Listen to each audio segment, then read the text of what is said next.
The San Francisco 49ers, another horrendous loss, giving away another game. This time it was the Arizona Cardinals. Niners up multiple scores, fall in the end, 24-23. What happened?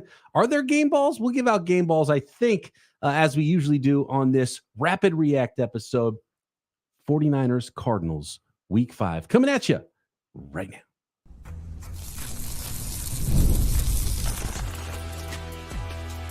You are Locked On 49ers, your daily San Francisco 49ers podcast, part of the Locked On Podcast Network, your team every day.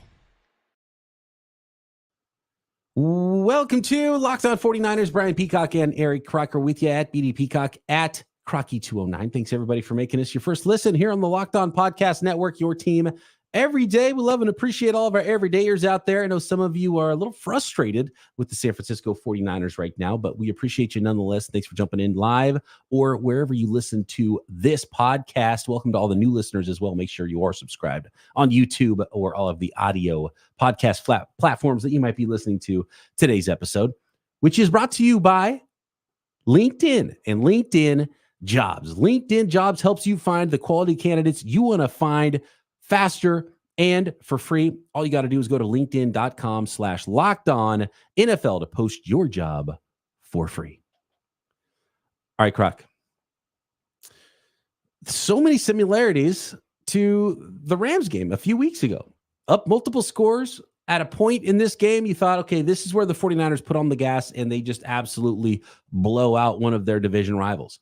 And then the team hangs on. And then there's a turnover here. Some way to keep the opponent in it. And then that opponent gets a little bit of confidence. And then you start to feel the snowball effect happening. And the 49ers end up losing another game. The 49ers fall to 2-3 now on the season after losing to the Arizona Cardinals 24-23 in Week 5 Sunday. The Niners shut out in the second half after scoring 23 points in the first half. 11 fourth quarter points for the Cardinals was enough, including a late field goal that was the game winner for the Arizona Cardinals. And I don't know what you say about this football team with the 49ers, but after the game, I said this is the best team I've ever seen in the 2024 San Francisco 49ers, Croc.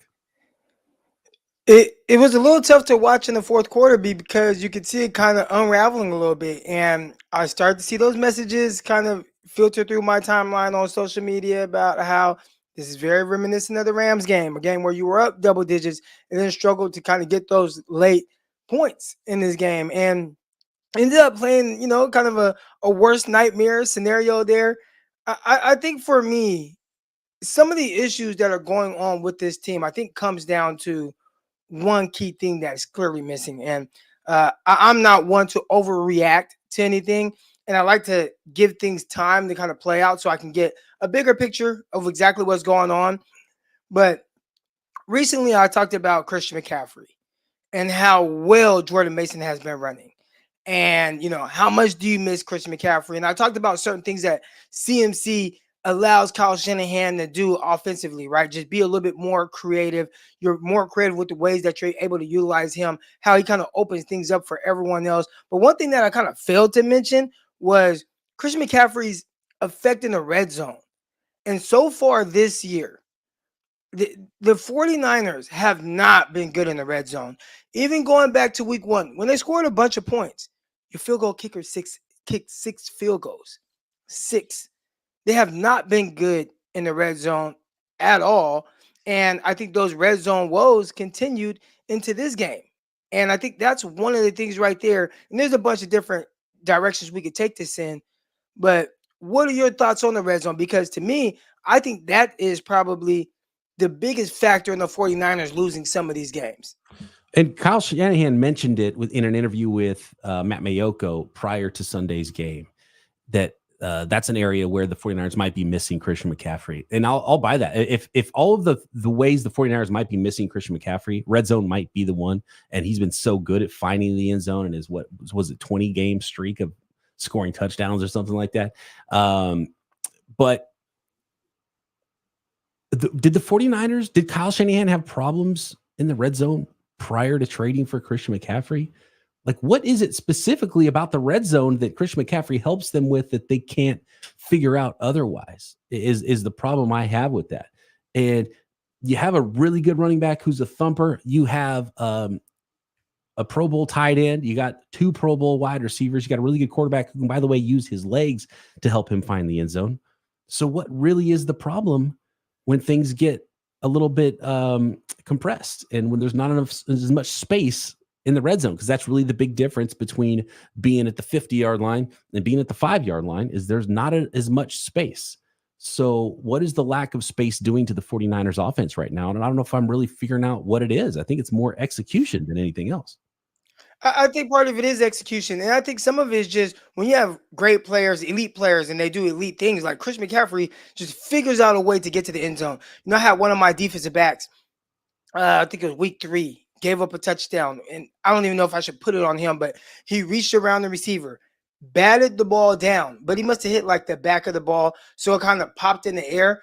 The receiver tracked it in, caught it, and just ran off on everybody, scored a touchdown. We get to the sideline, and my defensive back says, "Coach, like, what could I have done better?" And I'm like, I don't know. Just make the damn play. Like, just figure out a way to make the play. And Christian McCaffrey is one of those guys that he just figures out a way to make the play. So even on the run with Jordan Mason, where, man, he's running hard. He's running through people. Maybe he's a couple yards shy of this end zone, right? So Christian McCaffrey figures out a way to where even when I'm a couple yards shy, I still figure out a way to get in there. Even when it's blocked up for 1 yard, I figure out how to get 2 yards.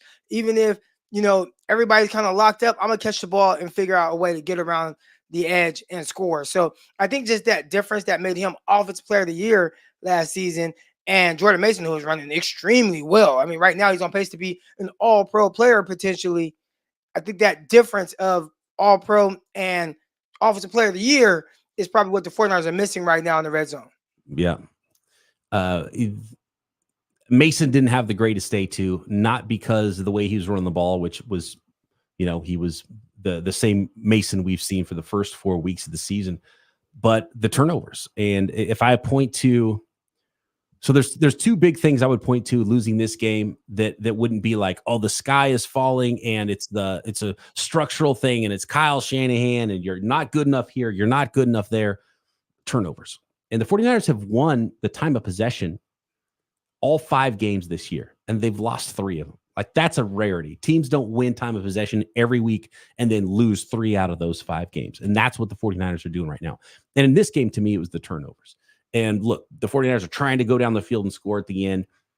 Brock Purdy is hit, and the ball floats up in the air, and it gets intercepted. Should you have seen the blitzer was going to get free sooner? Should he have gotten rid of the ball sooner? Maybe.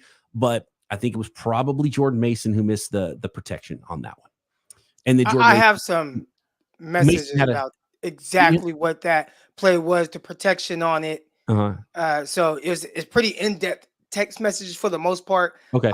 I'll definitely read those when if you want to do that now, I can read it now. Yeah, if you want to wait, because I know you have a take right now. So. Well, because I just want to say, because Jordan Mason had the big fumble too. And those are tough plays. And it's not me saying, gosh, Jordan Mason shouldn't be out there. He's not good enough. He's a really good player.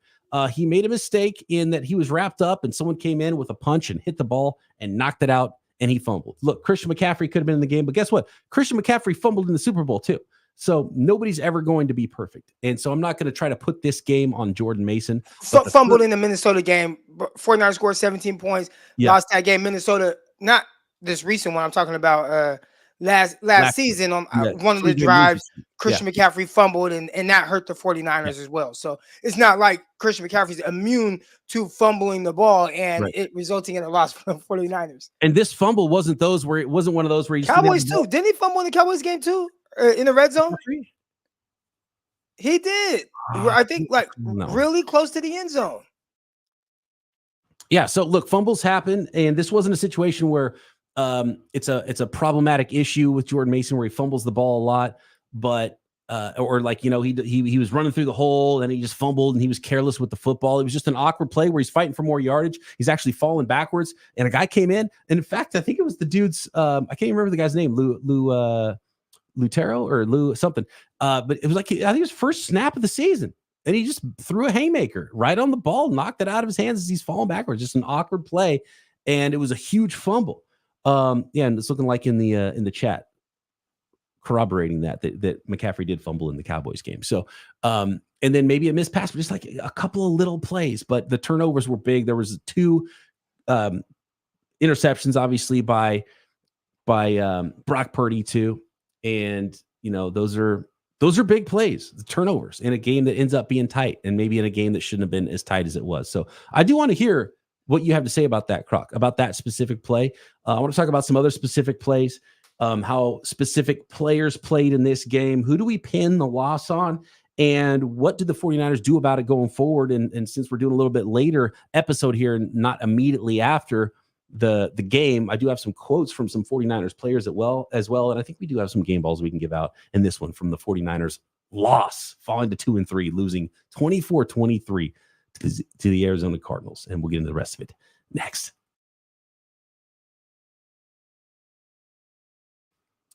Today's episode of Locked On 49ers is brought to you by LinkedIn Jobs. When you're hiring for your small business, you want to find quality professionals that are right for the role. That's why you have to check out LinkedIn Jobs. LinkedIn Jobs has all the tools you need to help find the right professionals for your team faster and for free. And LinkedIn isn't just a regular old job board. LinkedIn is much more. It helps you hire professionals you cannot find anywhere else, even those who aren't actively searching for a new job, but might be open to the perfect role. In a given month, over 70% of LinkedIn users don't visit other leading job sites. So if you're not looking on LinkedIn, you're looking in the wrong place. And in fact, on LinkedIn, 86% of small businesses get a qualified candidate within 24 hours. So hire professionals like a professional on LinkedIn. And by the way, they're always trying to find new ways to make it easier because they know that small businesses are wearing so many hats. Sometimes they might not have all the resources and especially time to hire. So post your job for free at linkedin.com/LockedOnNFL. That's linkedin.com/LockedOnNFL to post your job for free. Terms and conditions apply. The next segment of Locked On 49ers is sponsored by BetterHelp Online Therapy. Halloween lets us have fun with what scares us. But what about those fears that don't involve zombies and ghosts and are real and affecting your life? Therapy is a great tool for facing your fears and finding ways to overcome them, because sometimes the scariest thing is not facing our fears in the first place and holding ourselves back and not getting past the things we need to, not hitting the goals. And that's what I love about therapy, is just making sure you check in every week and you're hitting the goals you want to hit every week in your life and not letting hurdles get in your way to where you're trying to go. So if you're thinking of starting therapy, give BetterHelp a try. It's entirely online. It's designed to be convenient, flexible, and suited to your schedule. Just fill out a brief questionnaire, you get matched to a licensed therapist, and you can switch therapists at any time if you don't hit it off right away for no additional charge. So overcome your fears with BetterHelp. Visit BetterHelp.com/LockedOn today. Get 10% off your first month. That's BetterHelp, HELP.com/LockedOn.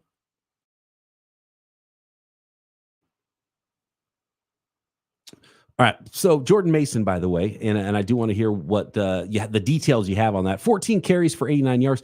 Jordan Mason ran for 6.4 yards per carry, Croc, in this game. He was running the ball really well, and they didn't really even lean on him that much in this game. I want to talk a lot more about Brock Purdy, maybe some of his interceptions as well. But that specific play and the protection that looked to me like Jordan Mason might have missed that led to Purdy getting hit late in the game. And there's no guarantee the 49ers are going to come back in this game and score. They didn't have a kicker, which is huge. By the way, the Cardinals wouldn't have been in position to go down. And so similar to against the Rams, I talked about the similarities in this game and the Rams game. Up multiple scores, even up multiple scores late, not being able to close the deal, not having the killer instinct to close it, to run away from the team that you're beating soundly. You win the time of possession. In the Rams game, you miss a field goal. They're able to, do some things on special teams, whether it was a fake punt or a big return right when they needed it. And in this game, you lose your kicker, Jake Moody, to what's been confirmed as a high ankle sprain now, which means he's very unlikely to be kicking next week in 4 days, by the way, against the Seattle Seahawks on Thursday night. And so you have your punter kicking, and he was able to hit one, Mitch Wishnowsky, but it changed the way they played another drive when they might have been able to kick a field goal. Then now the Cardinals have to go down and score a touchdown instead of kicking a field goal to win it. So it absolutely affected the final score in this game as well. So it's just a bunch of things kind of added together, which is kind of the problem with what I have with the 49ers right now. It's not like, you get to blame Ronnie Bell because he made a drop. You get to have one villain where it's this. It seems like a little bit of everything. There's some special teams. There's some turnover problems. There is some line issues. There is some, there are bigger issues on maybe the defensive side of the ball and being run on at times. And so it's like there's so many things. You start trying to stop holes in the boat, and there's just a new hole that keeps popping up, and you run out of fingers and toes to poke holes into, Croc. There's definitely enough blame to go around, but I will say this: you got to, not focus on the positive, but there were some positives in there, like things that help, right? Like, okay, you have an offense that, it's a little stagnant at times today. You look at some of the stats on the box score. You got Deebo Samuel. He had 1 reception on the day. That's not ideal for one of your best playmakers on the team. Juwan Jennings, a guy who has been top 5 receiver in the league as far as yardage goes. He has 1 reception on the day. Obviously a big day for Brandon Aiyuk, but I feel like in the game where you kind of needed everyone to be involved, there were a couple guys involved, and it was almost as if the Cardinals said, all right, look, Jordan Mason, there's going to be some plays that are blocked up extremely well. He's going to spring off some big runs. He's going to get his. They want to be able to lean on him to do those things. Brandon Aiyuk, he's a talented guy. This is an all-pro receiver from last year.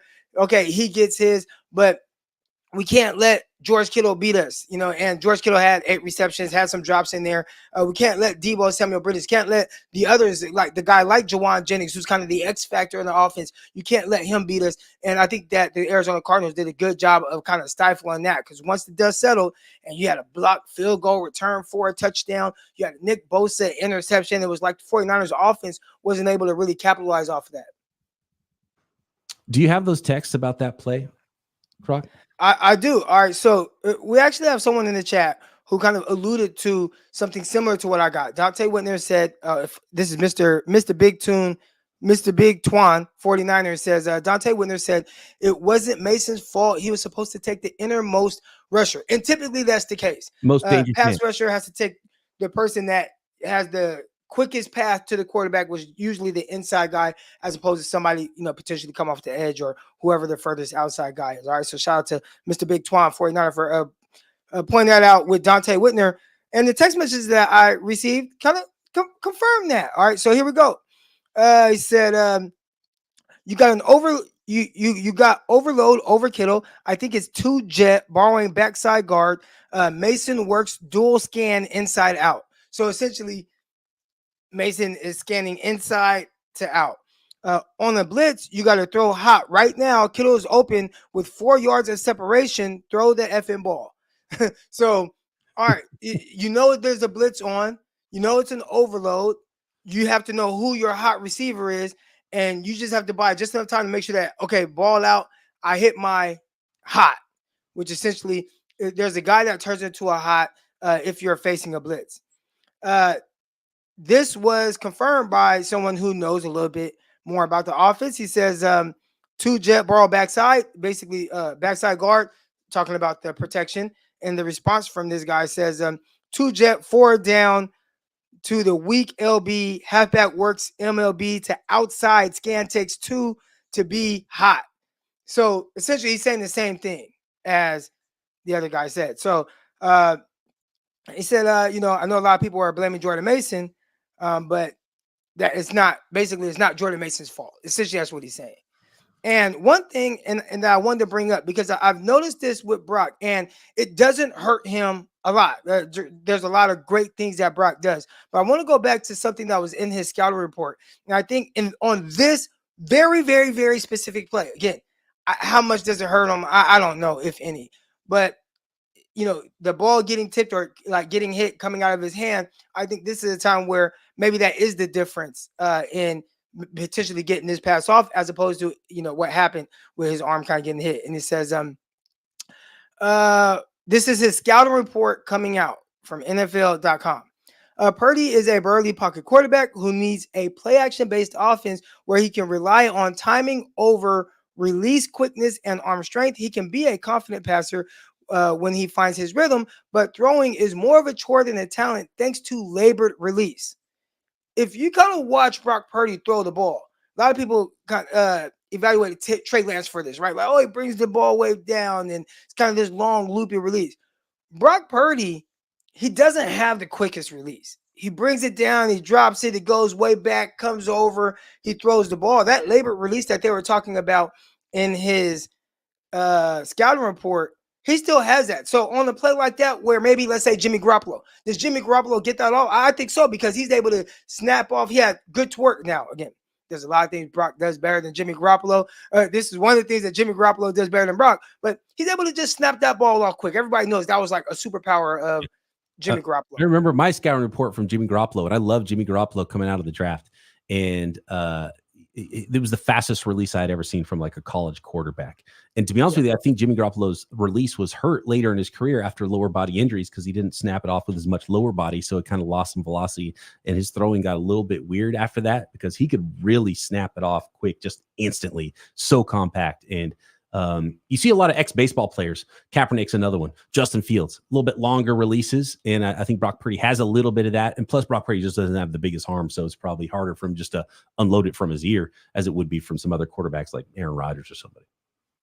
Essentially, though, that was a long explanation of saying, all right, let's give Jordan Mason a little bit of leeway on this. Yep. And it could be attributed to just, Brock, when you have this blitz and you have an overload, the ball has to get out a little bit quicker. And Brock, he hasn't been a starter for a really long time. So there's still some things that maybe he's working through. And he's a veteran now, but it's not like he's Drew Brees on New Orleans Saints type veteran, right? Like you saw Drew Brees on the then San Diego Chargers, and then you see Drew Brees on the Saints. Those are two different versions of Drew Brees. Two different versions. And one was super experienced. He had been through so much. He had been through the ups and downs, been through injuries. So when he got to the New Orleans Saints, it was just this different version of him. And he became one of the most efficient passers we've ever seen. Well, Brock Purdy is still in the sense of, factoring in a lot of other veteran quarterbacks. Like, he's still very youthful in what he's seeing by defenses and maybe different ways that they're potentially going to attack him, maybe get him to try to hold on to the ball a little bit longer, or the things that he's still a little uncomfortable with. So over time, it's even something like this where he knows, okay, I got to get this ball out a little bit quicker. It's all lessons that he's learning. And, a growth path and development path for quarterbacks is never linear. I talk about this a lot. And Brock Purdy's time to throw has actually grown this year. It's a little bit slower. And there's a play like that. And so, most people say that you can put, at least half of sacks on the quarterback, half are on the O-line. Sometimes it's more the O-line. Sometimes it's more the quarterback. And on that specific play, it's like, you got to get the ball out quicker. You're hot. And Kittle's sitting right there. It shouldn't have come down to getting hit while you're throwing it. The ball should have been out quicker. And I think you can put that one on Brock Purdy for not getting it out quicker, whether it was release, whether it's, him trying to play hero ball, whether it's him trying to do a lot of it. I think Croc, it might be just him trying to do too much. And maybe the conversation with him and Kyle is like, hey, just do what's there. You don't have to go win this. You don't have to do too much. And that was part of the text message between myself and my buddy. He's like, the 49ers are last in yards after catch. Is there a scenario where he's maybe holding on to the ball a little too long and not allowing some of his guys to have those big run after catch opportunities? Now, that may be nitpicking. We've seen the 49ers throw the ball downfield a lot more. But do the 49ers need to push the ball downfield as much as they are? Would you say, all right, let's tone down maybe some of the deep shots and take some of these quick slants and get the ball in the hands of Deebo Samuel? Because one catch for Deebo Samuel is that's ridiculous. You know what I say? I say, Croc, do both. Let's get the timing plays on time and create more yards after catch, and let's make some big plays too and throw the ball downfield.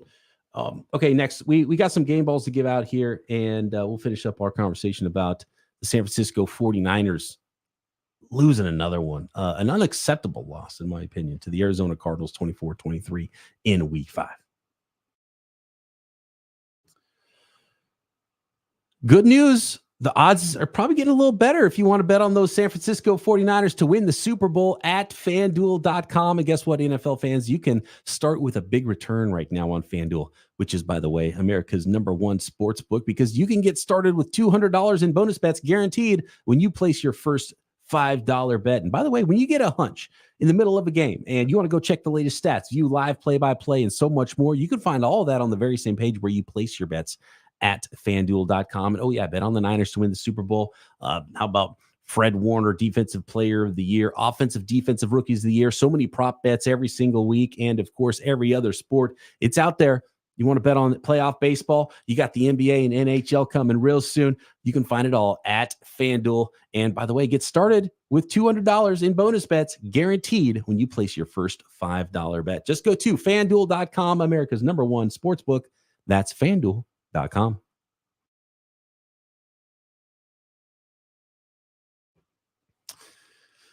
All right, Croc. Game balls. Oh, it was a weird. It was definitely a tale of two halves in this game, because Aiyuk was going off in the first time. We're like, here we go, breakout game this year. Brandon Aiyuk broke out a long time ago as an NFL receiver. He's got paid $30 million a year, but it was his first breakout game this year, and people were worried about Brandon Aiyuk and what was going on. And he was all over the place in the first half of the game, kind of disappeared a little bit in the second half of the game. I'm not saying he disappeared, but his target share disappeared in the second half of the game a little bit, but he still tallied just about his entire season's worth of statistics in this game, with 8 catches and 147 yards total on 11 targets. So welcome back, Brandon Aiyuk. He gets a game ball from me for, and he's taken a lot of grief this year. It's been a really weird season for Brandon Aiyuk, but that's what the 49ers needed in this game, was more of one of their stars to show up early and often. And Brandon Aiyuk did. And look, I don't know what happened in the second half, but Brandon Aiyuk was vintage Brandon Aiyuk in the first half. He had a catch early coming out of the half. At that point, he had 9 or 10 targets. Then for the rest of the game, he only got 2 more or so. So you would like to see the 49ers in key situations where you need to move the ball, like draw up something for one of your guys who is your best separator. Utilize him in that way. I'm watching the Dallas Cowboy game right now. A lot of times when they need something and it's third down and long, what do? They're looking for 88 and trying to figure out ways to get the ball in his hands. So would like to see the 49ers do a little bit more of that with a receiver who I think is definitely more than talented enough to be utilized in that way in this 49ers offense. And by the way, if he's getting extra attention, that just means that somebody else should be open. So there should be places to go with the ball if a team is taking away a Brandon Aiyuk. And there just wasn't a lot working in the second half. So that's one of the worries I have here. And how come, Croc, that the Niners can't put teams away? Is it killer instinct? Is it being front runners, as I've seen in the chat? Is it what do you think it is that the 49ers haven't been able to put away two teams that they were so much better than? It looked like the Rams and the Cardinals. And first of all, just letting them hang around and getting close. And then it's like, wait a second, not only is this getting close, we're going to lose this game. Yeah, I think it has to do more with just missed opportunity or shooting themselves in the foot. Like, it's things that they're doing. So if I'm Kyle Shanahan, I look at this team and say, hey, look, if we were just this terrible team, we wouldn't be able to get some of the leads that we have. Now, you got 2 wins, and the Jets win week 1 look good. The Jets win after week, 5 are we in right now? Does not look very good. Like, that team is trash. and so you beat the Jets, and then you beat the Patriots, another team who's trash. So the 49ers 2 wins, not looking like the strongest of wins, but even in some of these losses, having double-digit leads, it is frustrating to see a team kind of blow those leads. We've seen them do it in the biggest of moments, but I think if I'm a coach on the 49ers, the conversation to the players is, hey, if we just do the things we're supposed to do, don't turn the ball over 3 times in the second half, we run off with this game. So you have to let the guys know, hey, we are headed in the right direction for sure. But if we continue to do these kind of things, we're going to keep giving games away. And the 49ers shouldn't be doing that right now. Are we worried about, and I actually kind of want to give a game ball to Malik Mustafa, who came in for an injured Talanoa Hufanga in this game. And I love the way Malik Mustafa plays. He made a nice pass breakup on Trey McBride in the end zone. He made another nice play a little bit later in the game. And he's flying around. And I say that because I'm getting a little bit worried about Talanoa Hufanga on that first 50-yard touchdown by Kyler Murray. A play like that should never happen.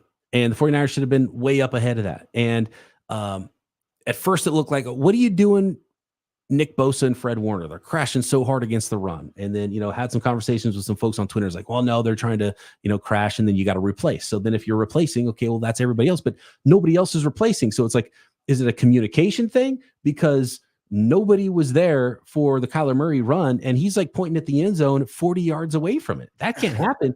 And Talanoa Hufanga he's the free safety. He's nowhere near ever being able to make a play on that. Charvarius Ward is on the outside as the corner. He gets blocked out of it way too easily. Campbell doesn't do any sort of edge setting and come down and replace if he is indeed the linebacker that's supposed to kind of replace, or maybe it's just that Ward as the corner is supposed to be the force player on that. But remember, the 49ers got beat on some things like that last year, and there's still some stuff in the run game they haven't been able to clean up. And Nick Bosa mentioned it after the game, Croc, because he was asked about it, and I think it was 9 yards that James Conner had in the first half rushing. And Nick Bosa was asked, like, what happened in the second half? And he said they were giving us different looks on the zone read. And I think in all of our losses, the preparation we've had has been great, but teams are playing us different and doing things differently, and we need to adjust. Where's the rest of the quote? And doing us differently, and we need to adjust a little better, just showing different looks than we were looking at on tape.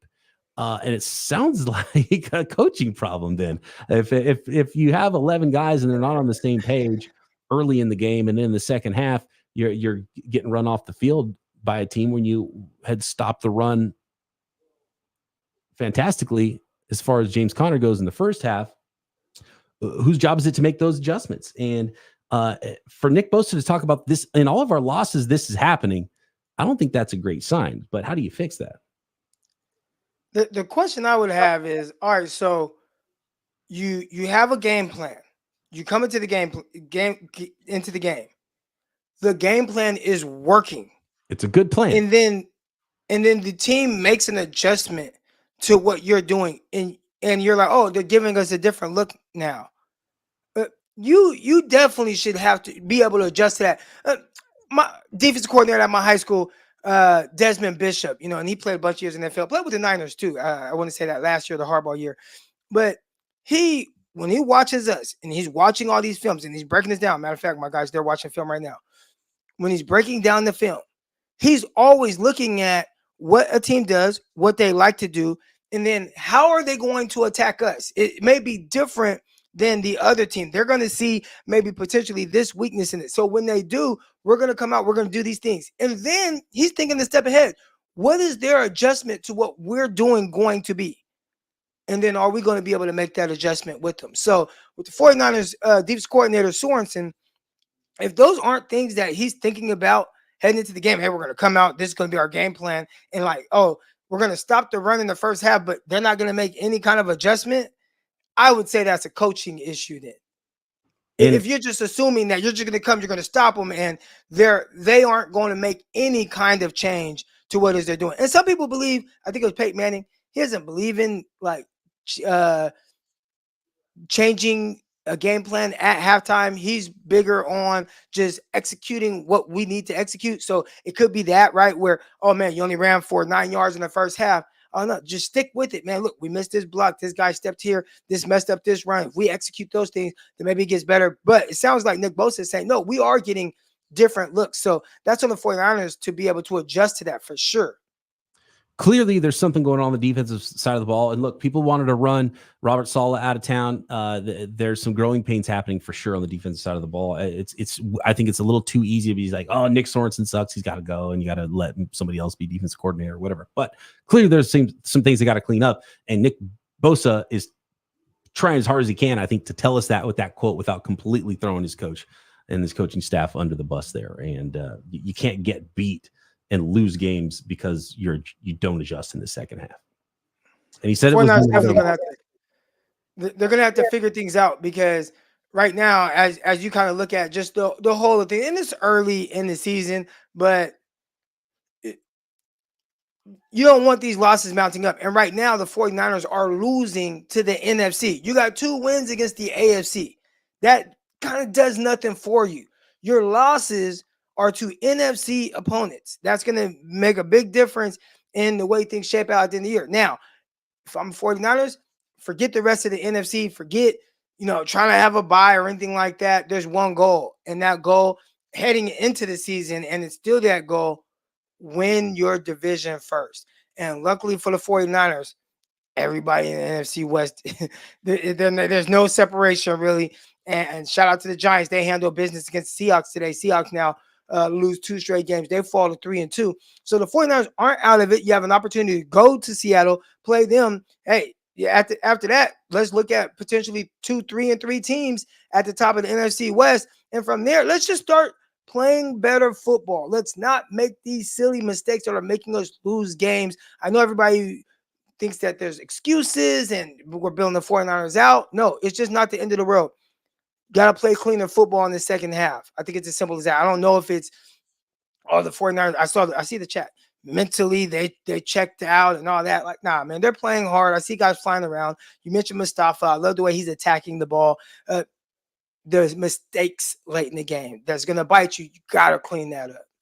Disjointed is the word I used a couple weeks ago, and I would still use that word. There's a little cohesion. By the way, Bosa, I'm going to give Bosa a game ball. As Mr. Big Twan said, the most honest and open player after the games tell us like it is. So I'm gonna agree with that. And as long as we're right about that, Bosa crashing, and he was supposed to be crashing on the Kyler Murray touchdown because he did have the big interception, and Bosa was pretty good out there. So I'm gonna give a game ball to Bosa. You got any game balls? Any last thoughts before we go, Croc? Shout out to 77, Dominic Pooney.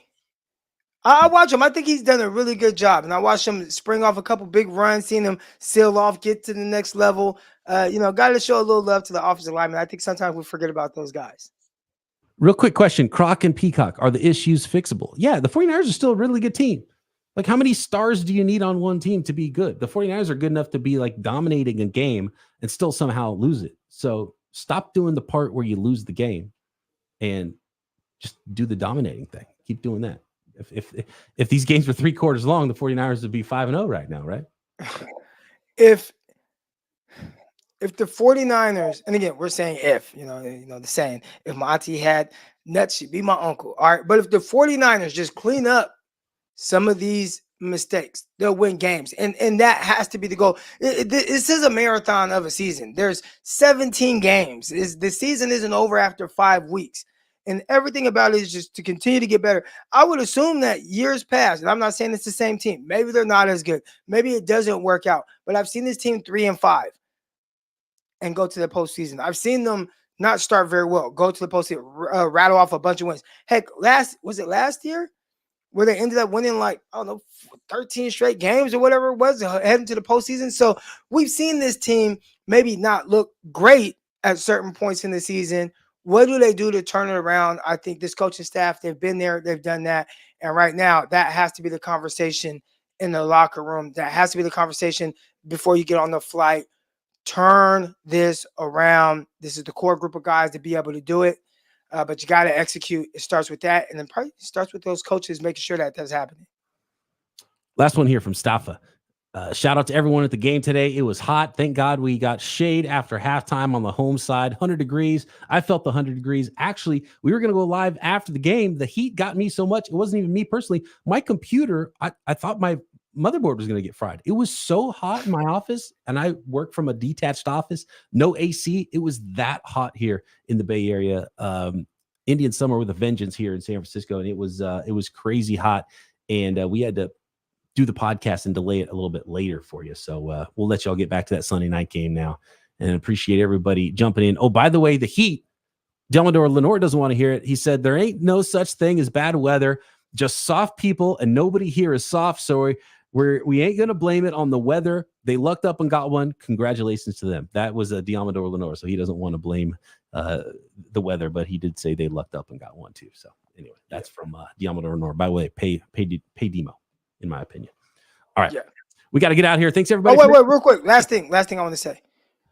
Where the hell was the rookie Green? I thought we were supposed to see a lot more of him, and all I saw was 22 out there, and he gave up a big play down the stretch. See, here's the thing is I crossed his name off the list. I put him on the early game ball watch list because he had the big third down play that forced the field goal attempt. And this was on one-on-one with Marvin Harrison Jr. It was one of our keys to victory. Get Marvin Harrison Jr. covered up. The Arizona Cardinals, like a lot of teams, said 22. That's the way we want to go. Marvin Harrison Jr., I got a one-on-one, threw it up. Yadam made a great play. He was right there in coverage, and it forced the field goal opportunity, which ended up getting blocked and went the other way for the 49ers to score. And the Niners could only score one touchdown on offense. So thank goodness they had an extra defensive score at that part of the game. And so it was like, all right, Yadam showing up there going out. He's like, yeah, come on, come after me. Because remember, Diamador Lenore was that guy for a while for the 49ers. And he said, okay, you want to go at me? Go at me. And it made him a better player. And then later in the game, he got. And Croc's film assignment this week was supposed to be to watch Renardo Green because last week he took over with more snaps. This week, I didn't see him out there at all. I didn't see zero at all. So is he hurt? I don't know. But yeah, maybe you got to give us the Yadam film breakdown instead. All right. Thanks, everybody, for making us your first listen. Appreciate all the everydayers out there. Make sure you are subscribed on YouTube and everywhere you get your podcasts. Croc and I back tomorrow right here. Locked On 49ers. Subscribe to this video.